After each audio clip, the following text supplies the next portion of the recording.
Bismillahirrahmanirrahim. Assalamualaikum warahmatullahi wabarakatuh. Alhamdulillah, alhamdulillahilladzi hamdan syakirin, hamdan naimin, hamdan yuwafi ni'amahu wa yukafi'u mazidah. Ya Rabbana lakal hamdu kama yanbaghi li jalali wajhikal karim wa azimi sultanik. Allahumma salli ala sayyidina Muhammad wa ala alihi wa ashabihi ajmain, amma ba'du. Allahumma lakal hamdu wa ilaikal mustaka wa antal musta'an wa la hawla wa la quwata illa billahil aliyyil azim. Para pemirsa TV One yang insya Allah dimuliakan dan dicintai oleh Allah Subhanahu wa Ta'ala, kita bersyukur kepada Allah Subhanahu wa Ta'ala atas segala nikmatnya buat kita sekalian. Selawat serta salam senantiasa kita curahkan kepada Rasulullah Muhammad Sallallahu Alaihi Wasallam. Begitu pentingnya salawat. Dalam kitab Salawat Ahsan dikatakan bahwa ketika Nabi Adam alaihissalam mendekati Hawa, lalu kemudian dia berkata, berikanlah aku mahar. Dan apa yang menjadi mahar? Dalam kitab Salawat Ahsan dikatakan bahwa yang menjadi mahar saat itu adalah salawat kepada Rasulullah Sallallahu Alaihi Wasallam sebanyak 20 kali.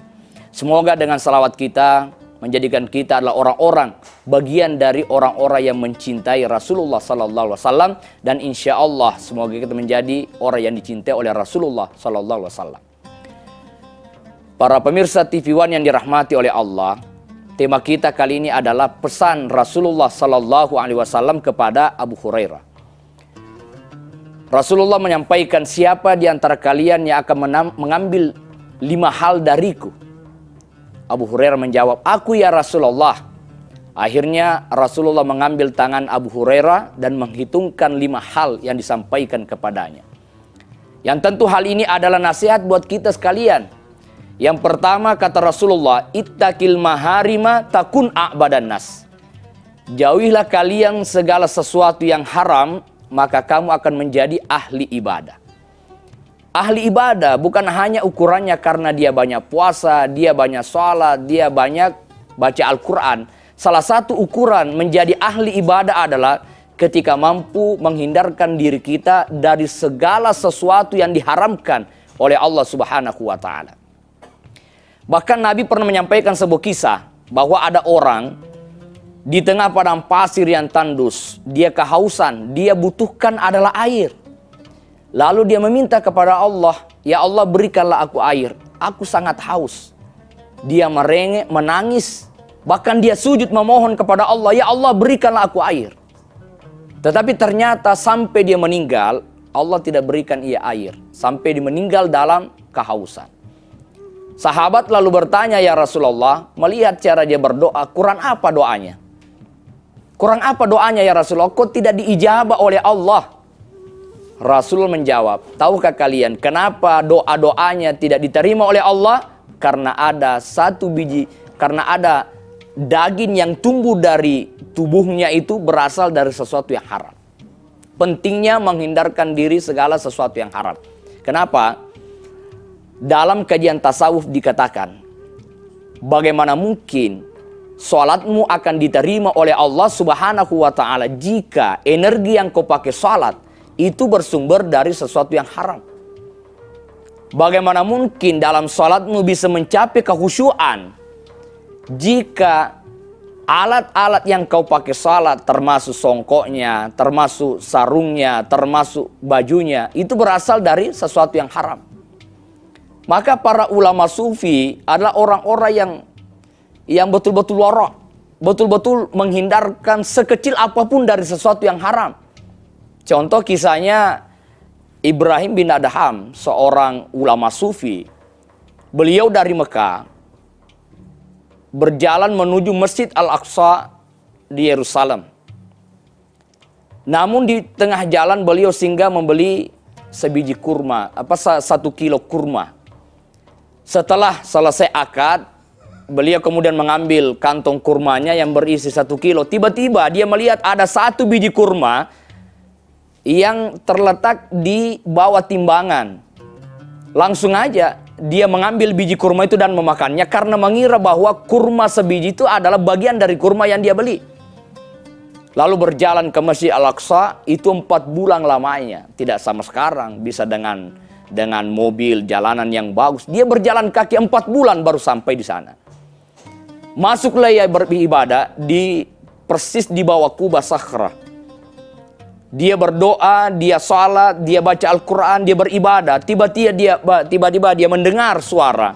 Inilah Hasan Al-Basri yang doa-doanya semuanya diterima oleh Allah. Tetapi dia mendengar lagi suara bahwa memang betul doa-doanya diterima. Tetapi 4 bulan yang lalu doa-doanya sudah tidak diterima oleh Allah. Karena ada 1 biji kurma yang masuk dalam tubuhnya dan itu tidak halal. Coba bayangkan bagaimana gelisahnya dia. Sehingga selesai dia beribadah, dia tidak membutuhkan waktu yang lama, dia bergegas untuk balik ke Mekah.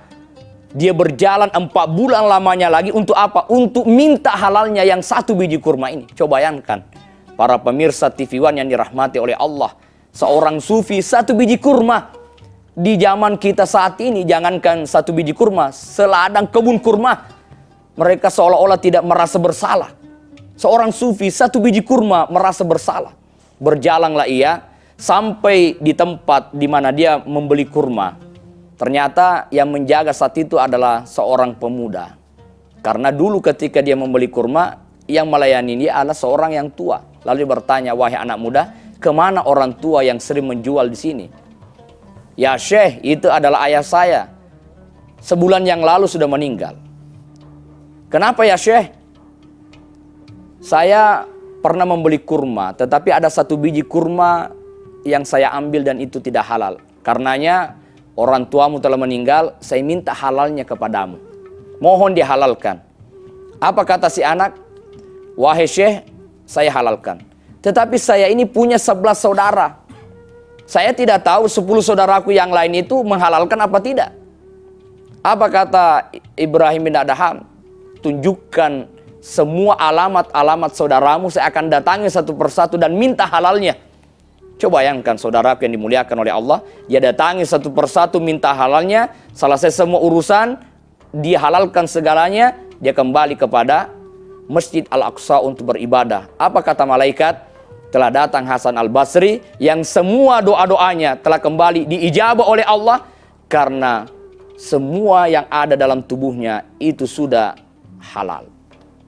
Para pemirsa TV One yang dirahmati oleh Allah, maka berhati-hatilah dengan sogok menyogok, berhati-hatilah dengan hasil korupsi, berhati-hatilah dengan mengambil hak orang lain. Maka nasihat yang pertama Rasulullah kepada Abu Hurairah bahwa ittaqil maharima takun a'badan nas. Jauhilah olehmu segala sesuatu yang haram, maka kamu akan menjadi ahli ibadah.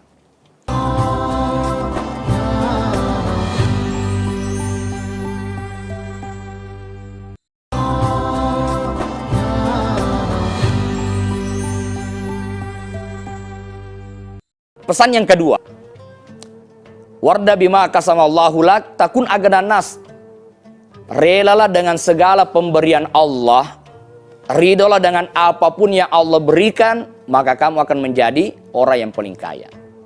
Kaya itu bukan karena kaya harta, kaya itu bukan karena rumah yang bertingkat, uang yang berlipat-lipat, kaya itu bukan karena mobil yang mewah dan mengkilap.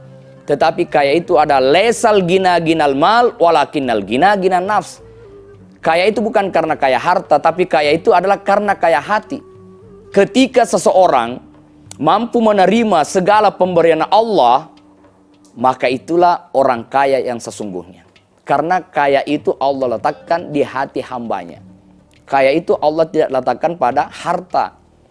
Karenanya jangan hidup dengan banyak mengeluh. Mengeluh itu tidak menyelesaikan masalah. Ridho dengan apapun yang Allah berikan, maka kita akan menjadi orang yang paling kaya. Yang ketiga, pesan Rasulullah kepada Abu Hurairah.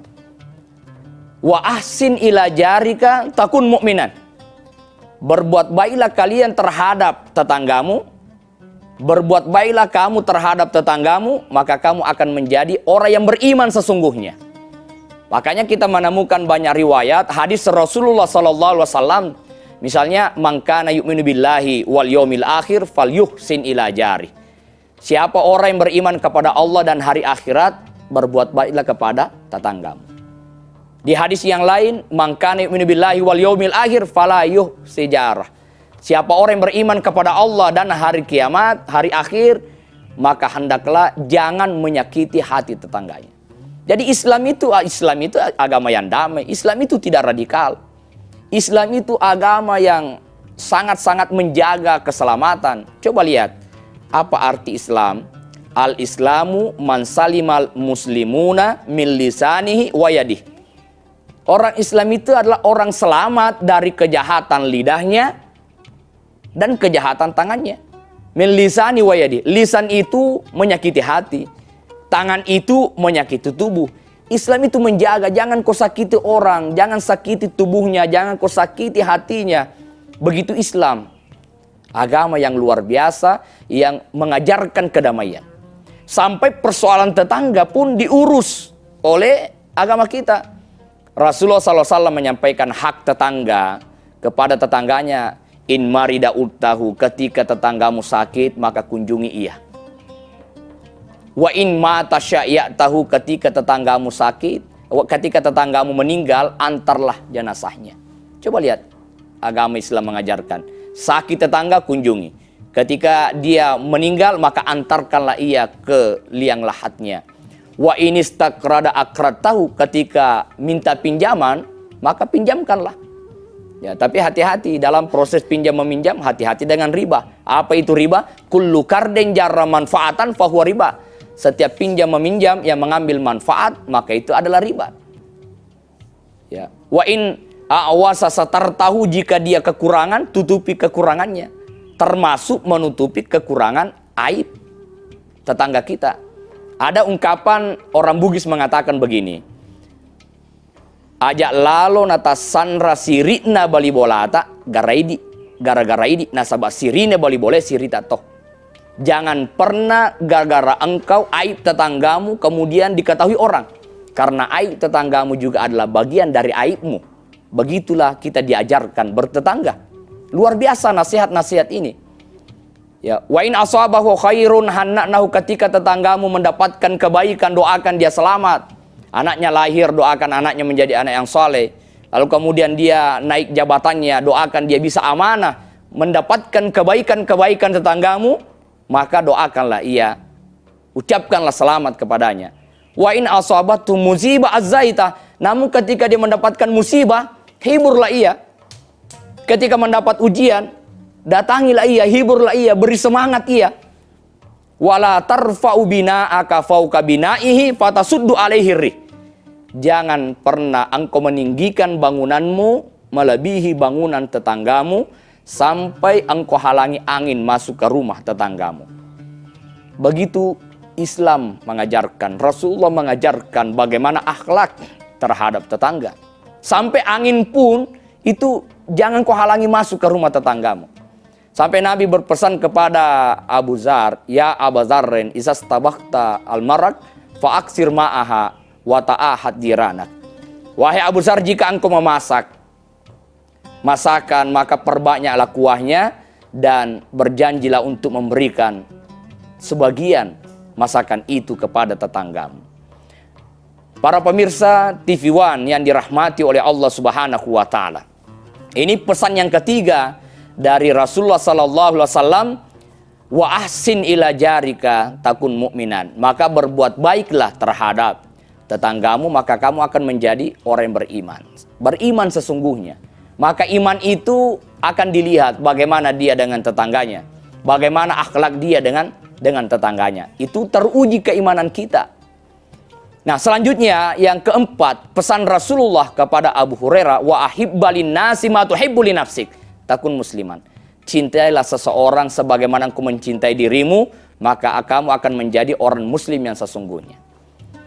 Ingat saudaraku yang dimuliakan oleh Allah, para pemirsa TV One, jika engkau ingin dihormati, hormatilah orang lain. Bagaimana engkau berlaku terhadap orang lain, maka begitu pula sesungguhnya engkau akan mendapatkan balasan yang sama. Makanya akhlak itu dijaga. Jika engkau senang dihargai, maka hargailah orang. cintailah orang sebagaimana engkau mencintai dirimu. Itulah prinsip orang muslim yang sesungguhnya. Maka ada pesan bahwa jangan kau cari kemuliaan pada harta, karena harta itu akan habis. Jangan kau cari kemuliaan pada pangkat jabatan, jabatan dan pangkat itu ada masanya. Jangan pernah kau cari kemuliaan pada indahnya tampanmu, karena tampan yang indah pun ada masanya.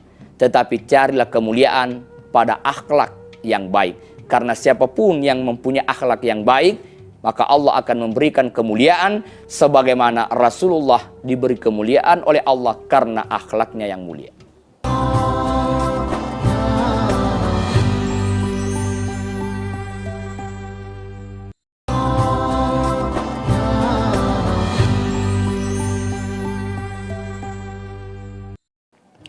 Saudaraku yang dimuliakan oleh Allah, para pemirsa TV One yang dirahmati oleh Allah Subhanahu wa Ta'ala.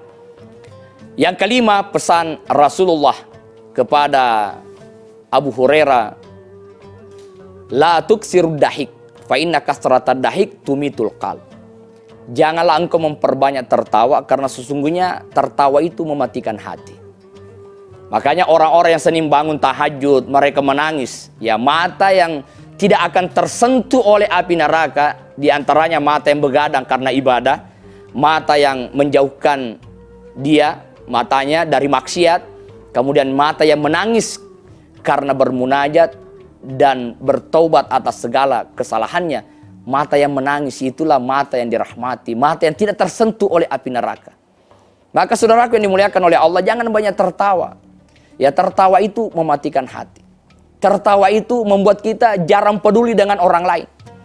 Padahal Profesor Dr. Nasruddin Umar MA dalam bukunya 40 Seni Bahagia menurut Al-Quran dan As-Sunnah dan Salafus Saleh, beliau mengungkapkan sebuah hadis qudsi bahwa ada seorang ulama yang kemudian masuk ke dalam neraka. Kenapa? Karena dia khusyuk dengan sendirinya. Allah sampaikan, aku sakit dan engkau tidak pernah mengunjungiku. Aku lapar tapi engkau tidak pernah memberiku makan, dan aku kedinginan dan engkau tidak pernah memberiku selimut. Lalu dia menjawab, bukankah Allah yang maha segalanya? Dia tidak pernah sakit, dia tidak pernah lapar, dia tidak pernah kedinginan. Allah menjawab, betul. Tetapi saya bersama dengan orang-orang yang lapar, tetanggamu kelaparan, engkau mampu, kau tidak bantu. Aku bersama dengan orang-orang yang kedinginan, tetanggamu kedinginan, kau punya selimut, kau tidak berikan ia. Memang aku tidak pernah sakit, tapi aku bersama dengan orang-orang yang sakit.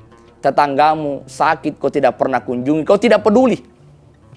Begitu indahnya Islam mengajarkan hubungan terhadap sesama manusia. Nah, oleh karena itulah pesan Rasulullah ini sangat penting untuk kita amalkan.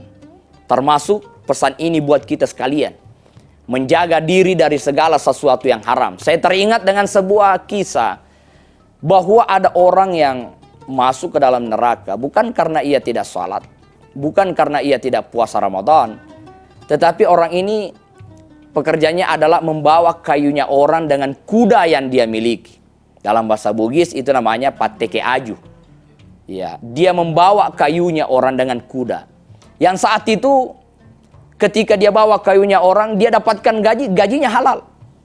Tetapi kenapa kemudian dia masuk ke dalam neraka? Ternyata ketika dia membawa kayunya orang, dia makan mangga. Ada sedikit mangga itu terselip di giginya. Lalu diambillah sedikit kayunya orang, dijadikan sebagai penusuk gigi. Agar mangga yang terselip itu bisa terbuka. Dan inilah yang menyebabkan dia masuk ke dalam neraka, karena dia lupa minta halalnya itu. Ternyata sedikit pun akan dipertanggungjawabkan di hadapan Allah Subhanahu wa Ta'ala. Maka para pemirsa yang dimuliakan oleh Allah, solusi kehidupan ini adalah jangan pernah engkau bangga dengan kekayaan kalau itu bersumber dari harta orang lain. Sederhana itu indah, sederhana itu nikmat, sederhana itu nyaman. Rasulullah itu hidupnya sederhana. Coba kita lihat bagaimana perabot rumah tangga Rasulullah. Ya, tetapi Rasulullah dengan jiwanya yang begitu besar, dengan kedermawannya yang begitu besar, dan kemudian didampingi oleh istri yang dermawan. Istri Rasulullah yang bernama Khadijah kan luar biasa. Dia adalah wanita kaya, penampilan sederhana, hartanya untuk agama Allah. Beda dengan sebagian istri-istri, ya kekayaannya juga tidak terlalu banyak, tetapi penampilannya terlalu bergaya dan dia sangat kikir ketika mengeluarkan hartanya di jalan Allah Subhanahu wa Ta'ala. Maka saudaraku yang dimuliakan oleh Allah, jagalah makanan yang masuk dalam tubuhmu, termasuk makanan yang masuk dalam tubuh anak-anakmu. Kalau orang mengatakan bahwa gadget itu, HP itu salah satu hal yang menyebabkan anak-anak kita jauh dari akhlak, ya bisa jadi, tetapi satu sisi juga ada manfaat. Tetapi ada hal yang sangat penting untuk kita harus lakukan bagi orang tua. Jagalah makanan yang masuk dalam tubuh anakmu, yang mempengaruhi akhlak mereka, yang mempengaruhi pikiran mereka adalah makanan yang masuk dalam tubuhnya. Maka Nabi menyampaikan, adibu oladakum qabla wiladati, didiklah anakmu sebelum mereka lahir. Artinya apa? Menjaga diri orang tuanya, termasuk makanan-makanannya. Nah, saya ada kisah begini, bahwa ternyata di Jerman itu ada orang yang kulitnya putih. Suami putih, istri putih. Tapi yang mengherankan adalah ketika lahir anaknya itu hitam pekat. Andai kata hitam manis, ya masih ada manisnya yang bisa kita lihat. Tapi ini hitamnya pekat. Lalu kemudian dia heran, kok anak saya hitam? Saya putih, kamu putih, kenapa anak kita hitam? Saya curiga, jangan-jangan sampai dia mencurigai istrinya. Akhirnya ditariklah tangan istrinya ke pengadilan. Wah hakim, putuskan, saya ingin bercerai, saya curiga. Hakim mengatakan, oke, 2 minggu kamu datang, saya akan putuskan. Dan apa yang terjadi, saudara yang dimuliakan oleh Allah? Dalam 2 minggu mereka datang. Apa kata hakim? Kamu tidak boleh menceraikan istrimu karena hitamnya anakmu. Kenapa? Karena ketika aku lihat di kamar tempat kau tidur, ternyata di situ ada gambar orang yang sangat hitam. Ketika kau tidur dengan istrimu, itu yang kau pandang, maka itu akan lahir.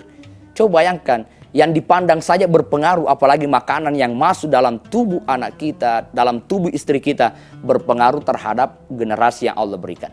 Inilah 5 pesan Rasulullah.